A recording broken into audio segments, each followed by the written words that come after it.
Seja muito bem-vinda, seja muito bem-vindo à Conversa com o Psicólogo. Uma alegria muito grande ter você aqui comigo para a gente conversar sobre temas que são propostos por você.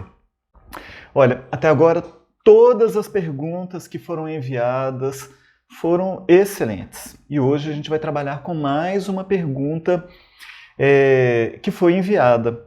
Então, se você quiser participar, enviar uma pergunta, uma questão, envie aqui para o direct mesmo, do Instagram. Pode ser em forma de texto, em forma de áudio.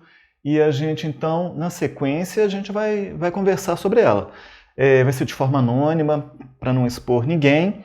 E aí a gente vai conversar sobre ela de uma forma que possa atender a todas as pessoas. Como lidar com as incertezas? E aí, neste mundo de incertezas, como é que a gente faz para lidar com isso sem que a gente adoeça e, pelo contrário, de modo que a gente até esteja melhor? Então, bem-vindo ao mundo das incertezas. Que, na verdade, o mundo das incertezas, a gente vai perceber, é um mundo de possibilidades, de grandes possibilidades. E vai ter muita coisa legal que a gente vai conversar. Vai ter muita coisa assim que eu penso vai poder agregar muito a você, porque é um tema que faz parte da nossa vida. E no final da live eu vou trazer uma série de coisas que a gente vai poder fazer de modo bem objetivo. E eu vou falar de duas certezas que a gente pode ter. Duas únicas certezas, na verdade. Então, se você quer saber sobre isso, se esse tema te interessa, fica comigo até o final, que vai ter muita coisa interessante, muita coisa legal.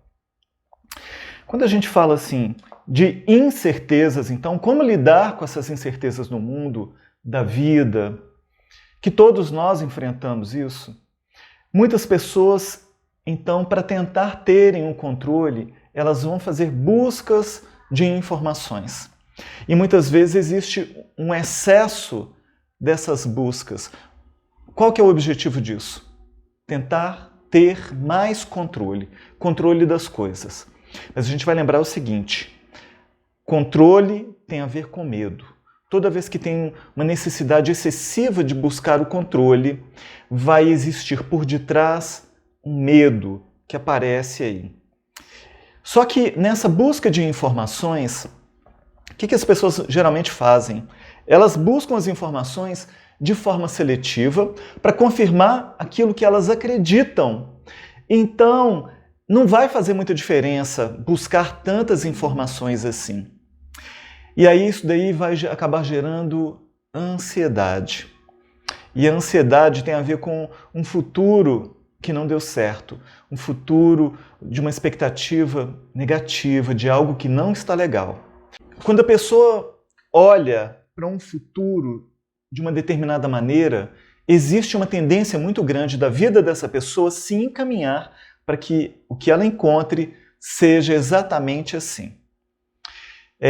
Então quem anda de moto sabe disso. Quem anda de moto e vai fazer curva com a moto, você não pode olhar para fora da pista, você tem que olhar para onde você quer chegar com a moto. Porque para onde você olha é para onde a moto vai se encaminhar. Pode parecer loucura, mas não é não. Quem está fazendo uma curva com a moto, você olha para fora, a moto ela sai para fora da pista. Mas quem olha para o final da curva, para onde a pessoa quer ir, a moto ela segue adiante. A nossa vida, de modo semelhante, funciona assim.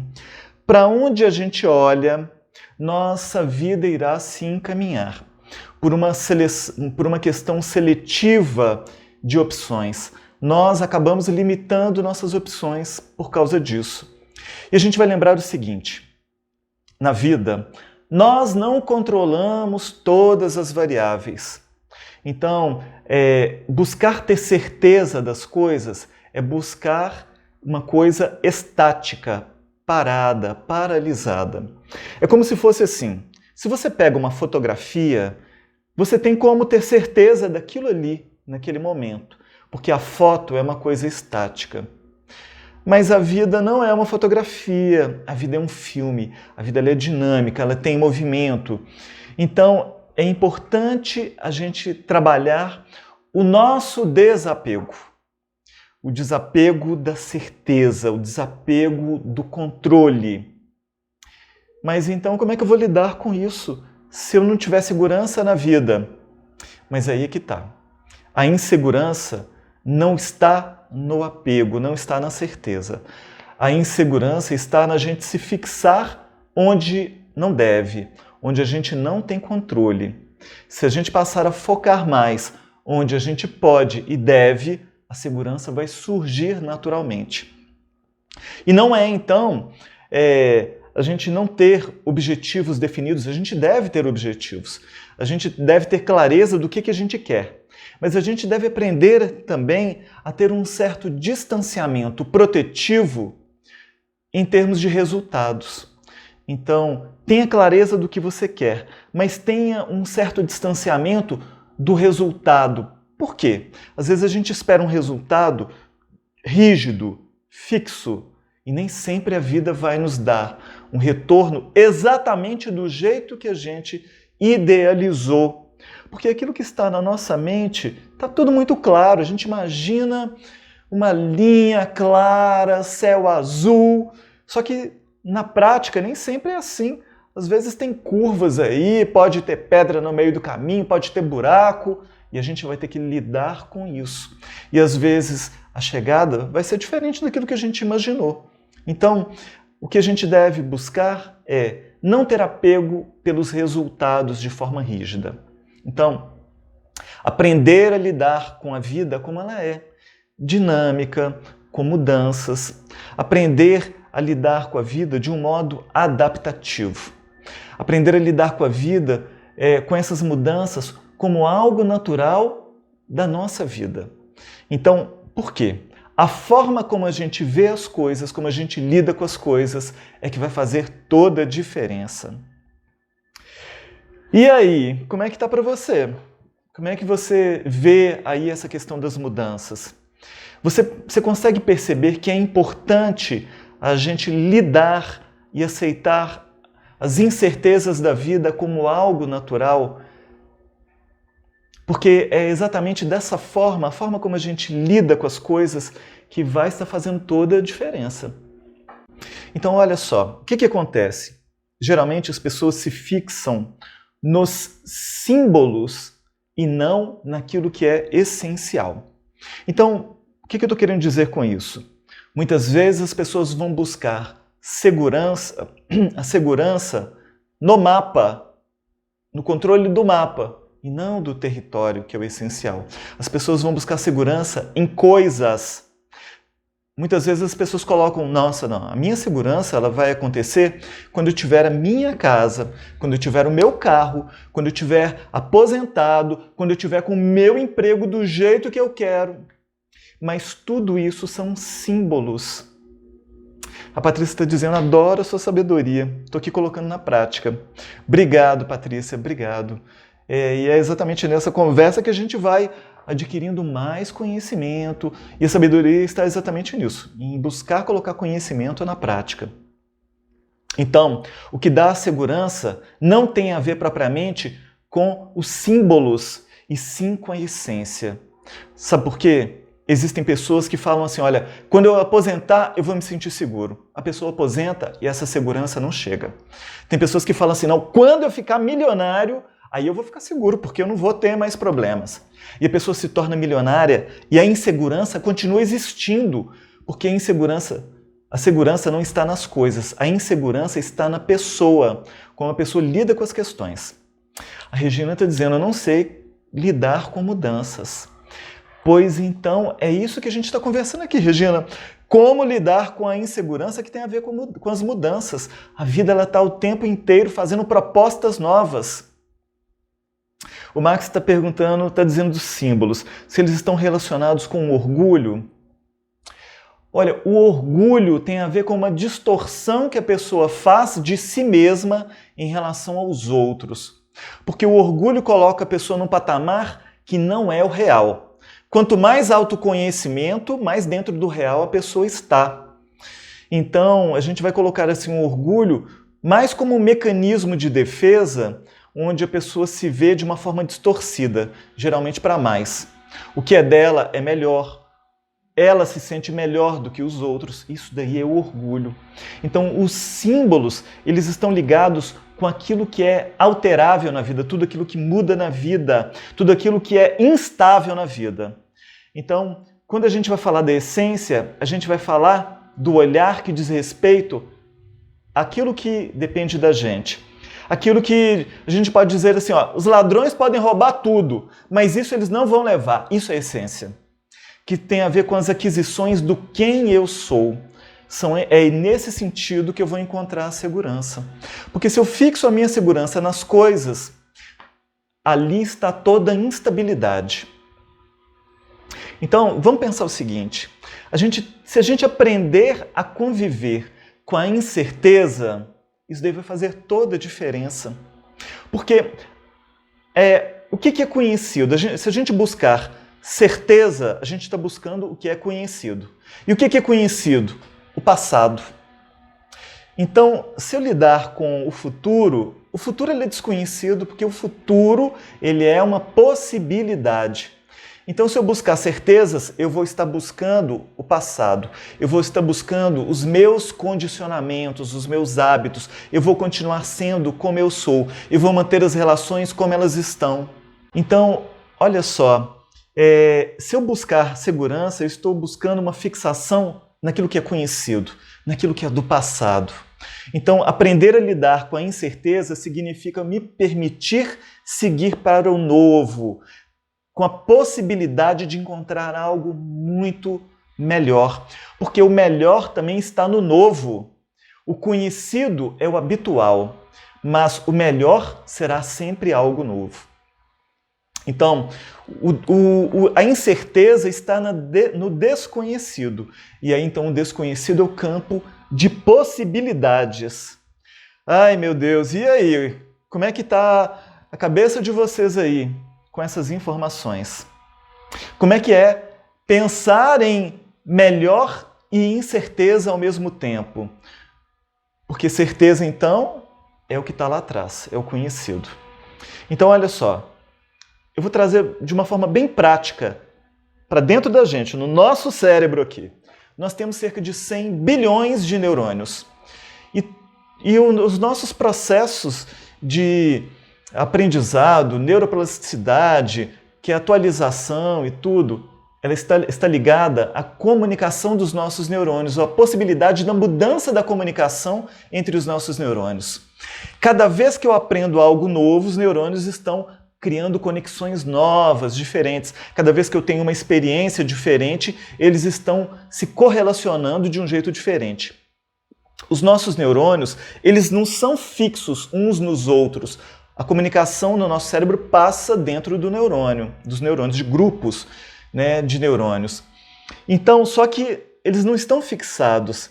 Entre eles existe um espaço que se chama fenda sináptica. Então, olha que legal, olha que interessante. Essa fenda sináptica, a comunicação ali é por via química, mas a fenda sináptica é que dá a possibilidade de um neurônio que comunicava com um deixar de comunicar com esse e comunicar com um outro neurônio. Mas ele não se comunica só com um, não. Ele pode se comunicar com milhares de outros neurônios. Mas a mudança, ela dentro da gente, às vezes acontece assim. Existe todo um condicionamento, um caminho reforçado e de repente eu paro de seguir esse caminho e eu crio um caminho novo com outro neurônio que vem de cima. Então, esse espaço é o espaço da incerteza, é o espaço da possibilidade de eu ter a flexibilidade de abrir mão daqui e me comunicar com outro aqui. Então, a Leti está dizendo o seguinte, o sentimento de posse está relacionado ao medo do novo? O sentimento de posse está ligado à necessidade de controle e está ligado ao medo. Toda vez que eu tenho necessidade de possuir algo, de controlar demais, está ligado ao medo. Então, se eu tenho medo, eu não estou dando conta de lidar com as coisas. Eu quero ter o controle rígido das coisas. Não é bom. Então, o sentimento de posse não é saudável, nem em relação a coisas, nem a pessoas. Por quê? Em relação às coisas, vamos entender o seguinte, nós somos usufrutuários. As coisas são para nos darem a oportunidade de experiências. E em relação às pessoas, menos ainda. As pessoas não são objetos. Eu possuo objetos. Eu não posso ter a ideia de possuir pessoas, senão eu vou estar lidando com a pessoa como se fosse uma coisa. E aí não tá bom, nem para um, nem para outro, né? Precisamos equilibrar nossos medos. Sim, o medo, ele tem uma faceta muito saudável e positiva. O medo é natural de aparecer na vida de qualquer pessoa. O medo, ele vai nos colocar alerta para a situação, ele vai fazer com que eu me prepare mais. Nesse sentido, é muito bom. O medo, ele não vai ser saudável quando ele me faz estagnar, paralisar, me fixar nas trincheiras das conquistas que eu fiz até agora. Aí esse medo não tá bom, não. Mas tem muita gente que fala assim, medo é ruim, alegria é bom. Não, medo é bom numa situação em que o medo esteja aparecendo condizente com a situação. Agora, se numa situação normal eu estou carregando sentimento de medo, quer dizer que a insegurança está muito presente em mim. Aí eu tenho que trabalhar a insegurança. Então, lidar com incertezas significa eu transformar as nossas inseguranças, os nossos medos, em algo que se torne produtivo, de crescimento, para melhor. Hoje em dia, tem se falado muito, né, da forma como a gente lida com as questões que aparecem no mundo. Com 3 questões. Se falava da resiliência, né? A resiliência, ela surgiu de uma pesquisa que foi feita por psicólogos sociais nos Estados Unidos, que perceberam que pessoas de uma determinada comunidade de risco, algumas delas conseguiam transcender em muito aquele ambiente, aquele processo educativo, e conseguiam crescer e darem conta de serem pessoas saudáveis. E outras pessoas ficavam presas naqueles danos e tudo. Então começou a se falar de resiliência. Atualmente já está se falando de antifrágil. Então vamos pensar o seguinte, existe o frágil, o resiliente e o antifrágil. Frágil ficou preso no dano, aquela incerteza chegou a causar um impacto na pessoa, ela ficou ali, presa naquilo ali. Ela não consegue se recuperar. Ela é uma pessoa que sofreu um trauma e está presa naquilo ali. É o frágil. O resiliente é aquela pessoa que acabou de passar pela situação difícil, mas ela encontrou recursos e voltou ao ponto que ela estava antes. Mas existe o antifrágil. O antifrágil é aquela pessoa que não só se recupera, mas ela se torna mais forte do que antes. É uma pessoa que sai mais resistente do que nunca, ela sai melhor ainda do que antes. Então aquela situação não só serviu para impactá-la, não a danificou, ela não permaneceu como ela estava antes, mas ela está saindo mais forte do que antes. Então, em termos de ideal, vamos pensar em uma atitude antifrágil. Então a questão que eu levanto para vocês é: como que a gente vai lidar com esse tema das incertezas, lidar com tudo isso e a gente ainda sair antifrágil, ou seja, melhor do que antes? Esse é o objetivo da nossa live de hoje. A Letícia está perguntando o seguinte: como exercitar a aceitação para mudanças? É uma boa pergunta, é a pergunta também do nosso tema de hoje. Porque aceitar que, trabalhar a aceitação de que a vida muda o tempo inteiro é um processo saudável para todos nós. Porque quando eu não aceito uma coisa, significa que eu vou negar aquela coisa. Então, para que eu esteja vivendo a vida dentro da realidade, passa primeiro pela aceitação. E aceitar a vida como ela está neste momento não quer dizer que eu tenho que permanecer ou deixar a vida como ela está. Significa simplesmente que eu tenho a possibilidade de olhar para ela e dizer: olha, neste momento a vida é desse jeito, ela está desse jeito. Mas isso é diferente de falar assim: olha, ela tem que continuar sendo desse jeito. Aí eu vou trabalhar os meus recursos de o que eu posso mudar da vida para que ela seja melhor. E eu vou colocar minha energia na conquista de valores, na conquista de me tornar alguém capaz de transformar aquela situação, de superar aqueles obstáculos. Aí você vai falar assim: mas e se for uma coisa que, olha, eu não vou conseguir mudar nunca, porque é uma coisa que é imutável, aquilo eu não vou conseguir mudar. Então o seu esforço deve ser: aceita a vida como ela está, e você vai ter que trabalhar em você o processo de aceitação, de que aquilo ficará daquele jeito. E aí você vai descobrir então outras possibilidades, e não necessariamente ficar preso naquele dano. Porque às vezes a vida me coloca uma limitação numa área, mas ela abre espaço para um tanto de outras possibilidades. E eu posso escolher ficar preso naquela negativa ou aprender a enxergar as outras possibilidades. O Max está dizendo assim, em resumo: aceita que dói menos. É porque a aceitação é a possibilidade de eu curar essa dor.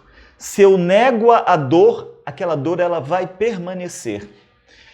É o enfrentamento, sim, é um enfrentamento saudável, não é um enfrentamento rebelde. Porque às vezes, né, o rebelde eu estou colocando aqui porque muitas vezes é o que eu vejo. Tem muita gente que acha que enfrentar é brigar, discutir. Não, às vezes o enfrentamento significa maturidade para lidar com aquilo, tranquilidade para crescer e superar. Diante das incertezas da vida, eu posso usar isso a meu favor. Esse que é o ponto, porque tem gente que acha que incerteza é uma possibilidade negativa. Saber ser capaz de passar por. É nesse sentido. Sim, a gente aprender a ser capaz de passar pelas coisas. A vida, vamos pensar um pressuposto da vida. Esse pressuposto diz o seguinte: a vida vai nos dar provas condizentes com a nossa capacidade. Ou capacidade imediata, ou capacidade onde basta que eu faça algumas pequenas buscas, eu darei conta de lidar com aquilo. E aí é exatamente isso, é a visão que eu tenho da vida. A forma como eu lido da vida vai fazer toda a diferença. A aceitação é talvez o primeiro passo para a resiliência. A aceitação, a Viviane está perguntando isso, a aceitação é o primeiro passo para todas as mudanças, para toda transformação, para todo crescimento. Porque se eu não aceito a realidade como ela é, significa que eu vou criar uma ilusão. E aí, se eu vou atuar no mundo da ilusão, eu não vou transformar a realidade. O mundo da ilusão ele vai existir somente dentro de mim. Ai, ai. Então, aprender a estar na realidade. Um dia nós vamos fazer uma live sobre isso. Realidade e ilusão. E não tem nada de místico nisso, daí tem a ver com... Isso é um tema psicológico, isso é um tema da vida. Então, a aceitação me coloca dentro da realidade. Se eu não estiver na realidade, eu não enxergarei as possibilidades. Eu não conseguirei atuar no mundo onde eu posso realizar mudanças. Eu provavelmente estarei atuando somente no imaginário. E o imaginário é uma instância que não atua, que não funciona, onde eu não posso realizar nada. É um mundo à parte, é um universo que só existe dentro de mim. Só que as outras pessoas vão interagir para mim só na minha imaginação. E a realidade vai correndo por uma outra dinâmica. Isso é extremamente adoecedor. Quem quer adoecer, viva no seu imaginário. Quem quer buscar uma vida saudável, aceite a realidade para você poder atuar e lidar com isso. E aí, então, o simbólico tem a ver com a interpretação que eu dou dessa realidade. É o significado que eu vou dando para as experiências, onde eu vou cada vez mais amadurecendo o meu posicionamento. Então, vamos lá. A Aura está dizendo procurar ver o que a vida tem. Tem algo que ainda não vemos. Sim, sim! A vida, ela na verdade, ela tem muito mais aspectos que a gente ainda não enxerga do que aqueles que a gente enxerga. O Max está perguntando, pessoas que usam drogas vivem na ilusão. Sim, as drogas, elas são mecanismos que a pessoa se utiliza para tamponar a dor, para tirar ela da realidade e levá-la para um mundo, né, que é um mundo de ilusão.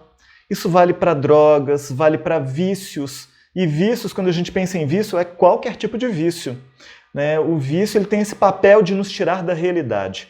Pode ser vício em trabalho, vício em excesso, né? Porque atividade física é saudável. O excesso dela também é uma forma de nos tirar da realidade. né? O excesso de cuidado com o corpo, com a aparência. Eu estou falando do excesso, tá? O excesso que é a desmedida. Então tudo isso nos tira da realidade para um campo para nos anestesiar de alguma dor. Todo excesso fala de uma falta aí. Então é questão de autoconhecimento. Então você falou em 3 conceitos. O não frágil é a pessoa que se torna, vamos dizer, mais fria. Não, o antifrágil é antifrágil. Antifrágil não significa mais frio, Viviane. O antifrágil significa que ele vai se tornar mais forte. Quer dizer que eu vou estar mais resistente às intempéries na vida. Vamos pensar o seguinte, o frágil é aquele que qualquer coisinha machuca. O resiliente é aquele que dá conta da experiência. Mas o antifrágil é aquele que se fortalece com aquilo. Não quer dizer que ele vai ficar insensível, não. Quer dizer que ele tem sensibilidade, mas ele é mais resistente. Vamos pensar o seguinte, ele se tornou mais forte, mas não tem nada a ver com insensibilidade. Insensibilidade é um outro capítulo também, é tema até para uma outra conversa nossa aqui. Insensibilidade, a pessoa se tornar fria, é uma forma adoecida de lidar com a vida. Adoecida, porque tem a ver com as emoções. Isso aqui é um tema interessante para a gente conversar depois. Tá? Então, a Ivone está dizendo verdade, inclusive aprender sobre nós mesmos e assim entender melhor o outro. Sim, quanto mais eu me conheço, melhor eu consigo me relacionar com o outro. Eu vou dizer para vocês, dos problemas que nós temos no mundo, que os principais têm a ver com relacionamento, tem a ver com pessoas que se conhecem pouco, convivendo com pessoas que não se conhecem. E aí a gente vê o tanto de confusão que existe por aí. O Davidson está falando, tem um livro que se chama Antifrágil. Tem um livro do autor Nassim Taleb. Ah, sim! O Davidson, verdade. Inclusive, o Nassim Taleb que trouxe esse termo, e ele que popularizou esse termo. Verdade, muito bem lembrado. Gente, quem quiser uma referência sobre esse tema, antifrágil, foi o Nassim Taleb, muito bem lembrado. Foi ele a primeira pessoa que começou a falar sobre isso e depois esse termo está sendo mais utilizado, mais divulgado. Mas olha, tem tudo a ver. É exatamente essa visão. Muito legal. Obrigado, tá, Davidson, por ter trazido para a gente aí essa lembrança do livro. Então vamos seguir mais um pouco aí. A gente está falando de incertezas, e incertezas quer dizer mudanças. Onde que eu vou buscar segurança? Será que eu posso buscar segurança nas instituições humanas? Será que eu posso buscar, porque as instituições humanas são várias, e a gente vai pensar em tudo que é do ser humano tem a ver com instituição. Governo, ensino, escolas, repartições públicas, ciência, eu posso buscar segurança na ciência? Ai, meu Deus, eu vou dizer para vocês o seguinte, tudo aquilo que é humano vai mudar, tudo muda, tudo progride com o tempo. Então, até a ciência que busca trazer para a gente a verdade que a ciência traz, ela é limitada a um determinado período de tempo. Ela só vale por um determinado período de tempo até algo novo chegar e substituir aquilo. Então, até a ciência não é para a gente lidar com ela como uma coisa imutável, certeza absoluta. Aqui, não. Então vamos lá, vamos pensar o seguinte. Coisa do dia a dia de todo mundo. Esse exemplo todo mundo sabe. Ovo. Uns anos atrás, nossa, comer ovo demais faz mal. Colesterol, depois vieram pesquisas e falavam, não, ovo não faz mal, não é assim. Anteriormente, mais antigamente, a Terra é o centro do universo. Não, a Terra não é o centro do universo, o Sol é o centro do sistema solar. Teoria do surgimento da vida. Como é que você faz para brotar a vida? Você pega comida, gente, isso é uma teoria que você estuda na época da Idade Média. Pega comida, camisa suada, coloca lá, cobre e deixa. Sabe o que vai surgir aí? Ratos, vai brotar vida dali, ratos. Não. Os ratos vieram atraídos pela comida e tudo, mas essa é a visão que se tinha antes. Tem um teórico chamado Thomas Kuhn, Ele trouxe um livro que se chama Estrutura das Revoluções Científicas, e ele fala da mudança de paradigma científico.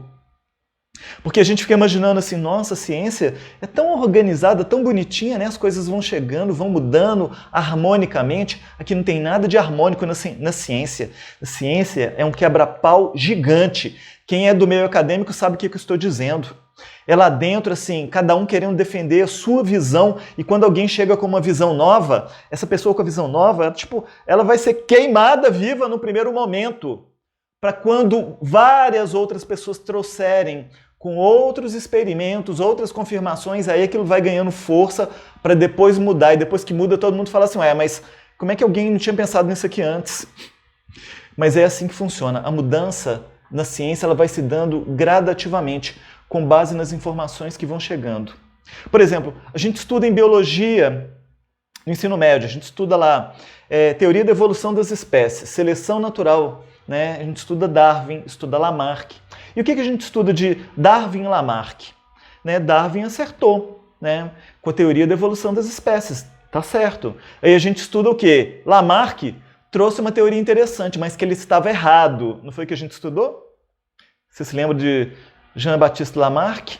Que ele, vocês vão lembrar do exemplo das girafas. Lamarck ele dizia o seguinte, a girafa, ela é o seguinte, ela vai tentando pegar lá a coisa lá de cima e o esforço que ela faz, ela vai ter filhotes que vão nascer com pescoços mais compridos. E aí a teoria desmentiu que não é bem assim não. É um processo seletivo, seleção natural das espécies. É que os mais aptos, os maiores, conseguem sobreviver e eles passam os genes para os descendentes. Sim, não foi assim que a gente estudou? Pois é. Mas pode ser que Lamarck estivesse certo desde aquele tempo. E existe uma área nova da genética, a gente até já falou sobre isso aqui, a epigenética. E a epigenética está dizendo que talvez Darwin estivesse certo. Fizeram um estudo com camundongos, eu estou falando de mudança, vocês vão entender por que eu estou falando disso. Porque nós estamos falando da crença de que a ciência é um lugar para a gente se apegar como uma verdade absoluta. Não, é uma verdade relativa desse momento. Então, fizeram um estudo de epigenética muito legal, que é o seguinte. Pegaram ratos de uma linhagem de ratos adoecidos, onde eles tinham problemas de obesidade, com parâmetros de colesterol, triglicérides, todos alterados, ratos doentes. Mas a linhagem deles, dessa espécie, é toda assim. E aí a cor deles nem é cinza, é uma cor mais amarelada, meio esquisita. O que eles fizeram? Os cientistas pegaram, os experimentadores pegaram ratos da mesma linhagem que cruzaram e as fêmeas, o que eles fizeram? Não deixaram um alimento disponível à vontade para ela. Eles deram uma dieta para ela certinha, como devia de ser, na medida exata, saudável. Sabe o que acontece? Essa ratinha que estava grávida deu luz a filhotes com alteração genética para a saúde, saudáveis. Eles vieram pretinhos, esbeltos. Eles tiveram uma mudança genética com a mudança da alimentação dela durante a gestação. Oh, gente, olha que legal. Isso daí vem falar assim, da importância, a transposição quanto que aquilo que a mãe vivencia durante a gestação vai influenciar nos filhos a partir dali. Porque a epigenética ela trata disso, ativação e desativação dos genes. Antigamente se acreditava que tudo era rígido, a gente vinha com o mapa genético e olha, sua vida está determinada por isso. Não tem nada a ver. Nós temos genes que estão ativos neste momento e temos genes que estão inativos. E você pode metilar um gene, ou seja, tampar a expressão dele, pode ativar outros que vão preencher aquele lugar. Saúde e doença tem a ver com isso. Isso daí vale para a nossa vida. Então, até a nossa genética, ela é incerta. Por quê? Depende da forma como a gente lida com a vida. Depende dos nossos hábitos, estilo de vida. Mas o principal que já se sabe na epigenética, o principal é o nosso emocional, a nossa psicologia, a forma como a gente lida com as coisas. Então, viram que interessante? Como é que as coisas mudam? Outra coisa interessante, fizeram uma pesquisa interessante na Universidade de Ohio. Os experimentadores são uma pesquisa em neurociências. O experimentador, ele pegou voluntários e pediu que eles olhassem imagens e dividiu as imagens em 3 grupos. Imagens que representavam sentimentos positivos, sentimentos neutros e sentimentos negativos. Vai aí um adendo.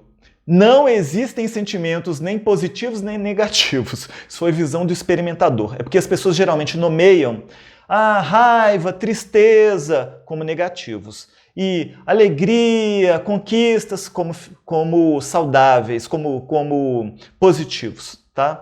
As emoções são todas importantes. Então eles dividiram em 3 grupos.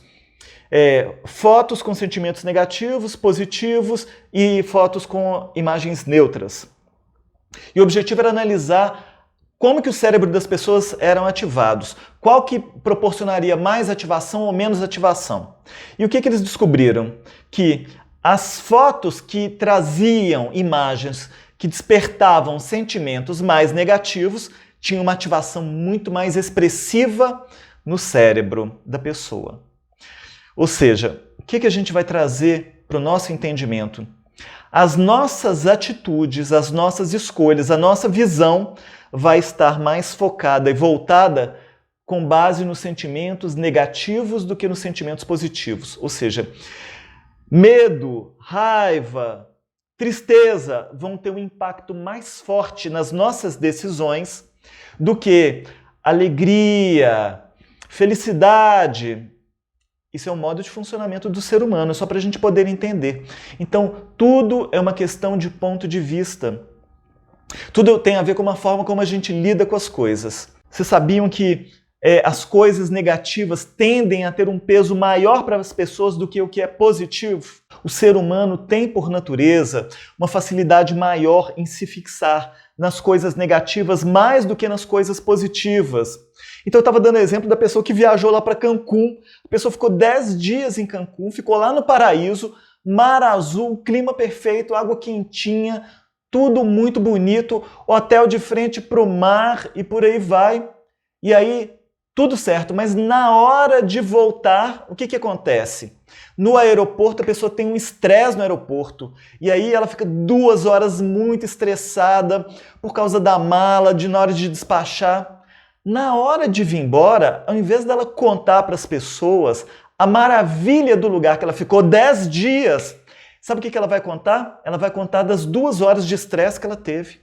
Gente, olha a desproporção.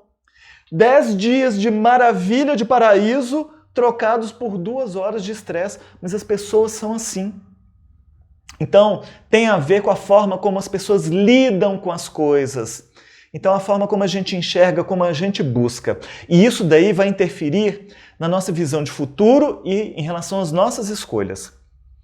Daniel Kahneman, ele é um psicólogo ganhador do Prêmio Nobel de Economia.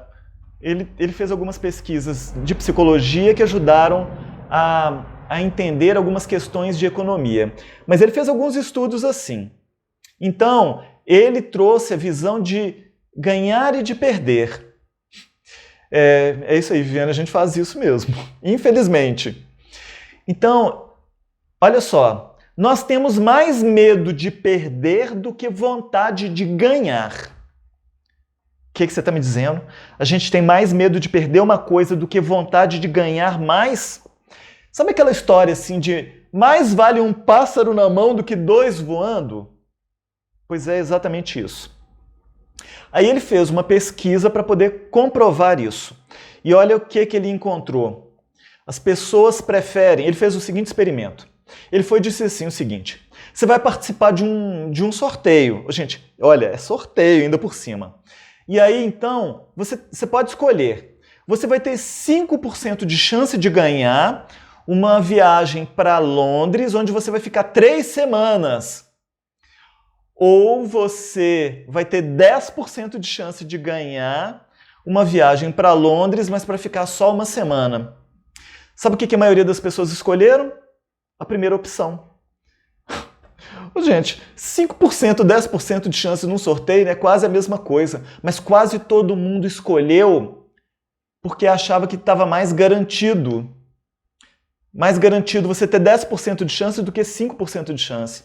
As pessoas preferem ganhar menos, mas ter mais garantia daquilo do que ter uma oportunidade maior de ganhar correndo um risco maior. Então é nesse sentido. Tem um outro experimento clássico que você vai ver assim, você está brincando comigo. É assim, o médico, ele fez um diagnóstico do paciente e na hora de passar a medicação, ele dizia o seguinte, você pode escolher entre 2 medicamentos. Era o mesmo medicamento, ele só mudava o nome.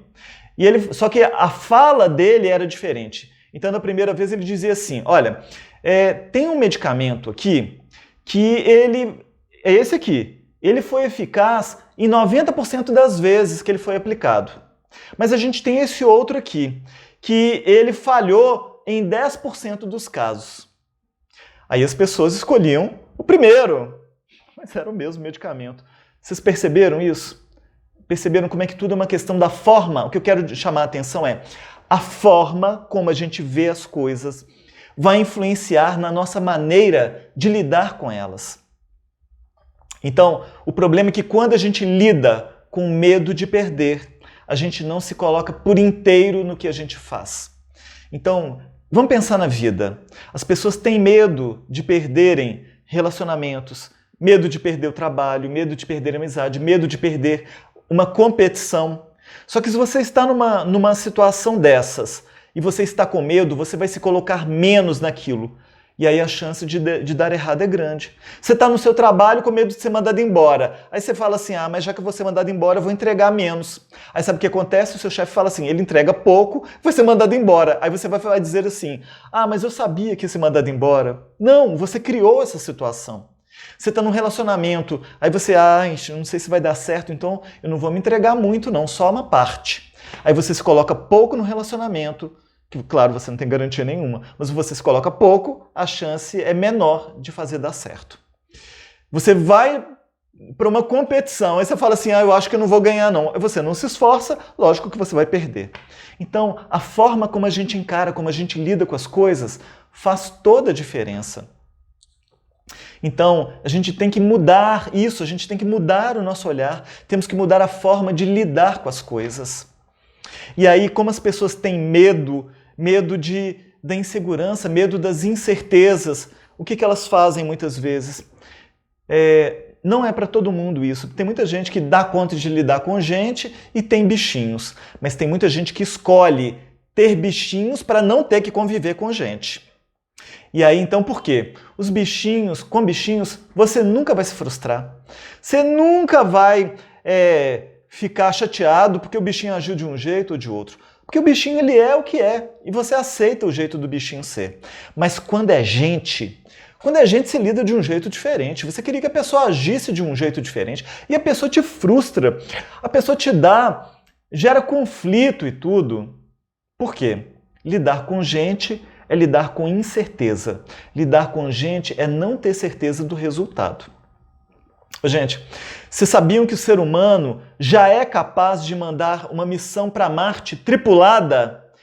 Porque já se desenvolveu uma nave capaz de fazer isso, já se tem combustível suficiente, já se conseguiu armazenar água e oxigênio suficiente para a viagem.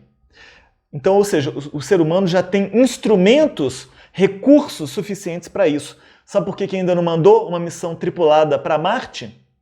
Por causa de um fator que é o principal. Eles ainda não sabem como colocar as pessoas dentro de um cubículo sem que elas se matem ao longo dos meses, porque gasta meses para chegar em Marte. Então, a dificuldade maior é do relacionamento, não são das coisas. Vocês sabiam disso? Não sabiam, né? A maior dificuldade de ir para Marte são as pessoas, convivência entre as pessoas. Toda vez que põe o povo junto ali num ambiente, começam a surgir os conflitos, as dificuldades. Então, o problema maior são os relacionamentos das pessoas. Então, conviver com pessoas é difícil, porque cada pessoa é um mundo de emoções, é um mundo de histórias, é um mundo de medos, de escolhas, de pensamentos. Sim, isso, Dindim, é muito interessante, isso daí é da nossa vida. Então, pensar na vida é pensar esteja inteiro, esteja presente em cada coisa que você fizer. Se entregue naquilo que você fizer, mas não perca a sua identidade, não perca, seja afetivo, mas não perca a sua autoconfiança, né? É nesse sentido. Então, vamos pensar o seguinte, como tudo tem a ver com a forma como a gente lida com as coisas, a forma como a gente lida com a incerteza também faz a diferença. Então, a questão das incertezas pensa na questão das oportunidades. A Ivone está dizendo que a gente não é previsível, as pessoas são totalmente imprevisíveis. A gente quer ter previsibilidade, a gente tem previsibilidade a partir do momento que a gente conhece as pessoas, mais ou menos a gente consegue prever o comportamento, consegue prever mais ou menos as escolhas com base no modo de funcionamento até aquele momento da pessoa. Mas se a pessoa quiser, ela pode mudar. E é isso que está o encanto da vida, o encanto das possibilidades. Porque costuma-se olhar para o outro ao invés de olhar para nós mesmos. A gente tem que olhar para o outro e a gente tem que olhar para a nossa forma de lidar com o outro.